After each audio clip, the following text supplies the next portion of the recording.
Hello, and welcome to the Future Proof Podcast. This is our bi-monthly podcast, roughly, where we chat about stuff we've been working on and anything cool we're planning. I'm Melissa Avery Weir. And I'm Gregory Avery Weir, and we were busy a couple months ago and didn't end up doing a podcast. What were we busy with? We were busy migrating all of our sites, almost all of our sites, from one hosting provider to another. We have traditionally used DreamHost as our hosting provider, pros and cons included.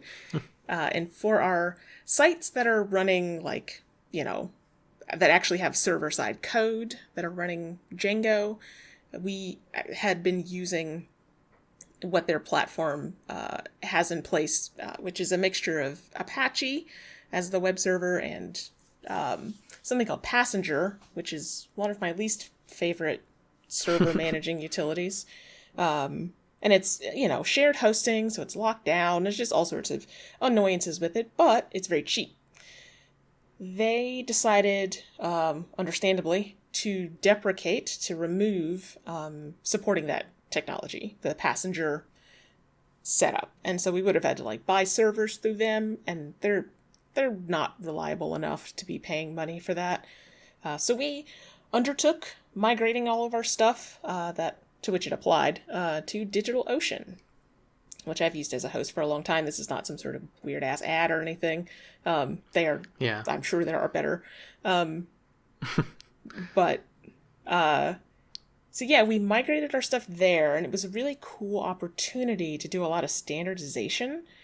Because, something happens in DevOps, well, something happens to me in DevOps, I don't know if this happens to anyone else, but, you build a site, 10 years ago, and you're like, I've got it deploying correctly, and then you barely ever touch that deployment code again.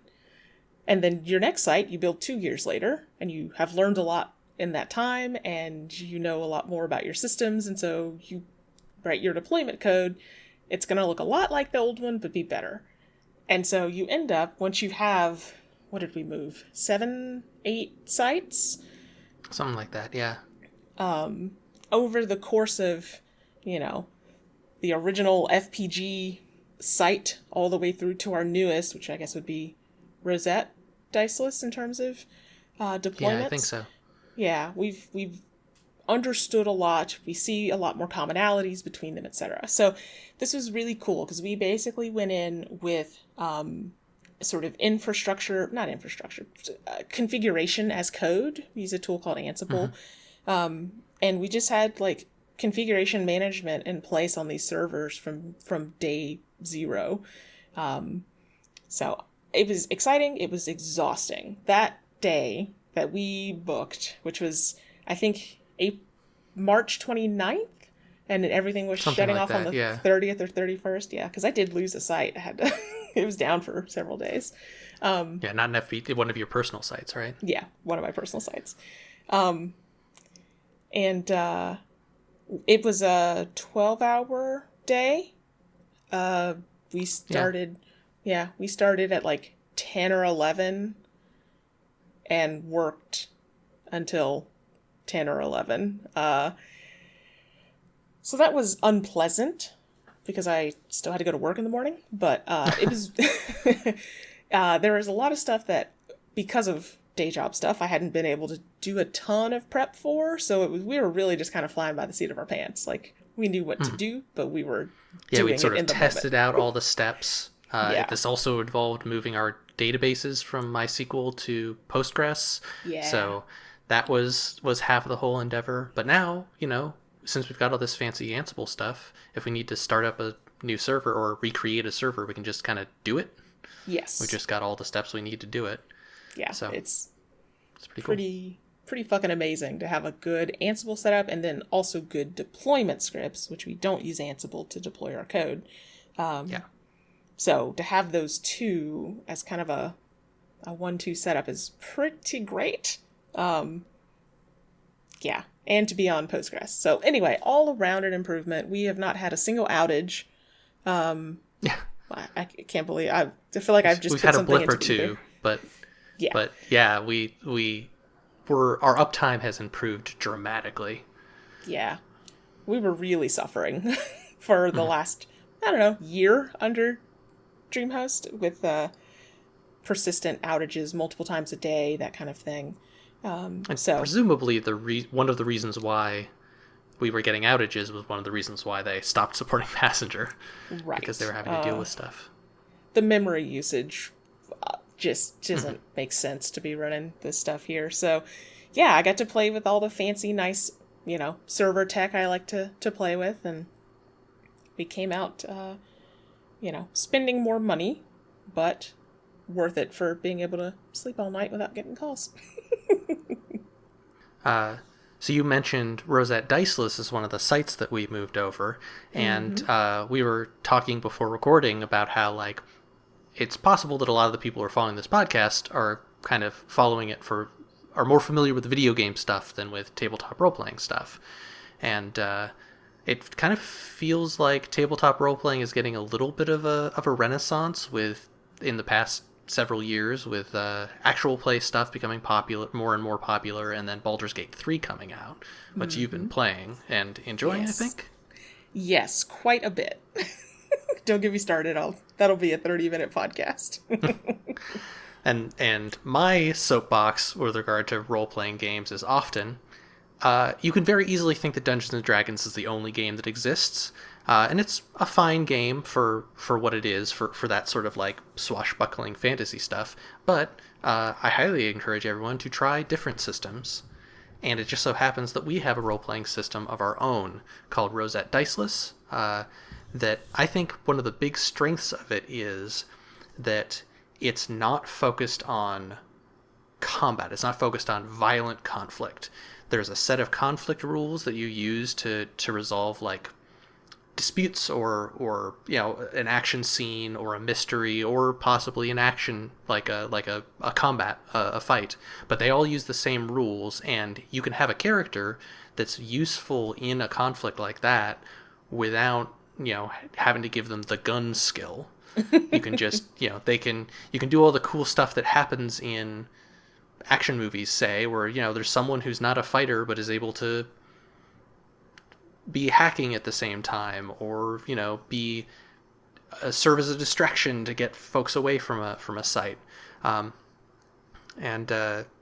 it's Rosette Diceless is designed to, like, let you create cool characters quickly, and play them in a sort of round robin game master style, where different people are in charge of plots at different times, or even you don't need a game master if the conflict is between players. You can check that out at rosetterpg.com. Yes? Yes, I think so. Yeah. And we've got the core book, and we have a supplement book that has, like, tips for play and some more character options and a few, like, special gameplay systems for more advanced players or folks who just kind of want to see a wider breadth of what the system can do. Yeah, it was kind of originally, maybe more primarily conceived as for live action role play. Like, yeah, that was sort of the original idea, was don't have dice because they're unwieldy. Not that you can't, but be diceless. And part of the reason it's so flexible to be able to kind of split up into different groups and not have a GM present is because you might be LARPing, and you might be doing that. I feel like, I don't know how often LARPing is people's introduction to, role playing systems, but it's good for that too, even though now, we haven't played it that way in a while.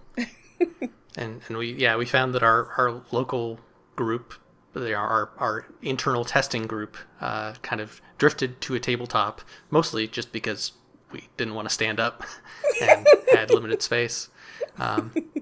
But I think it's a really cool system. If you want to see it, if you want to hear it in action, you can go to tabletop.garden and check out the Great Molasses Flood mini campaign that we did, or you can watch Melissa run it by going to the Our YouTube What's the name channel of the has campaign? it is Still Waters Run Deep.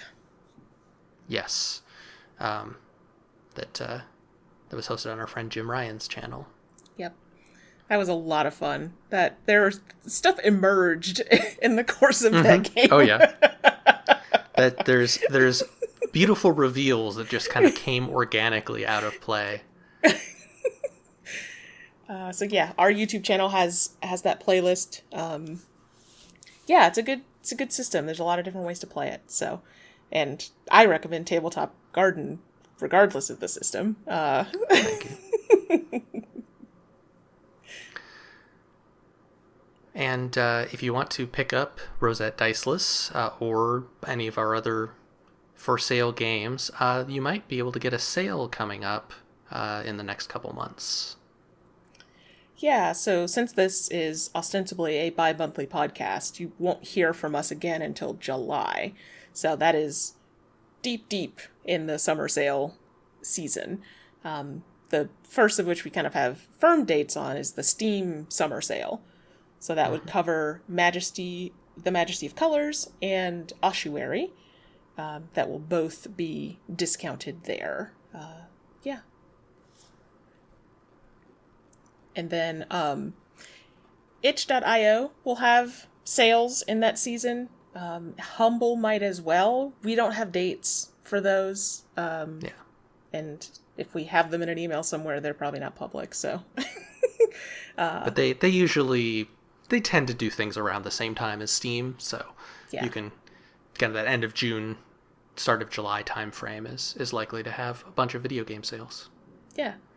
And then on the Rosette Diceless front, Drive-Thru RPG has their Christmas in July sale, late July, somewhere around the 25th, as would make sense.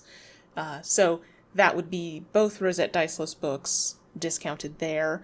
And if you're interested in something that's even lighter in terms of role-playing systems, there's a little one-page sheet role-playing system that's free called Awaiting the End, and you can get that from Drive-Thru RPG as well as our site.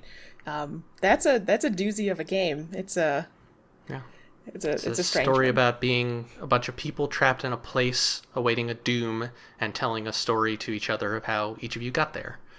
Yeah. It's sort of got a Fiasco feel. If you've played the game Fiasco, there's a drafting stage where you figure out what the situation is, and then you go around and tell stories and roll dice to see when you end up in the place. Yep. So, summer sales coming up. Keep your ear out. We'll have posts up on Co-Host and Twitter, and, our various streams that we do, and we'll hopefully resume soon once my life gets better. Greg has been doing them. And you can find all of our stuff, games, writing, etc. over at futureproofgames.com. We're over on Co-Host as FPG. You can submit asks and, comment on our stuff or whatever. Follow us for stream news. And we're on YouTube as Futureproof Games. You can hit us up with any questions or comments over on our blog or various social media places. Our theme music is Juparo by Broke for Free, which is used with permission.